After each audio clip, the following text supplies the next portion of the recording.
আজকে আমরা জানবো বিশ্বের সবচেয়ে রহস্যময় আলোচিত এবং অভিশপ্ত হীরা কোহিনূর সম্পর্কে।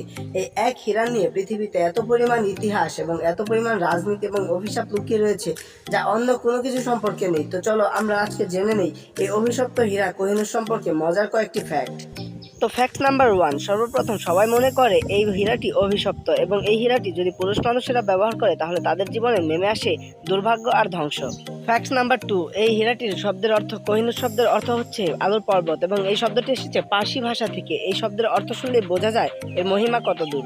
ফ্যাক্ট নাম্বার 3, এই হীরাটির একটা সময় ওজন ছিল 186 ক্যারেট, কিন্তু এটাকে কাটা ছাটা এবং অনেক ছোট বড় করতে করতে এটার ওজন হয়ে গেছে 105 ক্যারেট। বর্তমানে এটার ওজন 105 ক্যারেট।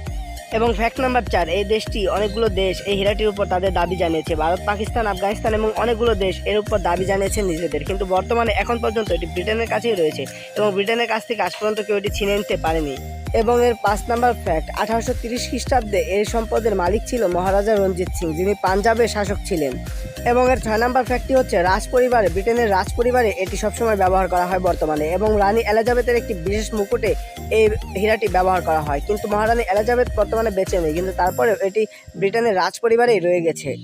এবং এর 7 নাম্বার ফ্যাক্টটি আরও আশ্চর্যজনক, এটি কখনোই কেনা বা বিক্রি বা নিলামে বিক্রি করা হয়নি। এটি সবসময় যুদ্ধ কিংবা কোনো প্রতারণা কিংবা কোনো না কোনোভাবে ছলনার মাধ্যমে এটি সবসময় এক থেকে আরেকজনের হাত বদল হয়েছে, কিন্তু কখনোই আজ পর্যন্ত এটি নিলামে উঠেনি এবং দাম দরও হয়নি। এবং এর বর্তমানেও কোনো দাম দর ঠিক করা যায়নি এই কারণেই, এবং এটি কখনোই নিলামে বা কোনোভাবে বিক্রি বাট্টা চলেনি।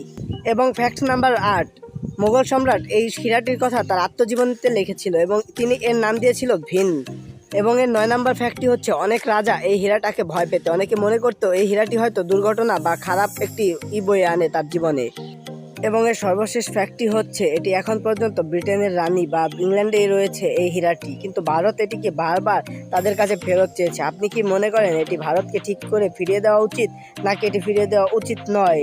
এটি আপনারা অবশ্যই কমেন্টে জানাবেন। এবং হ্যাঁ, ভিডিওটি ভালো লাগলে অবশ্যই একটি লাইক, কমেন্ট এবং সাবস্ক্রাইব করবেন।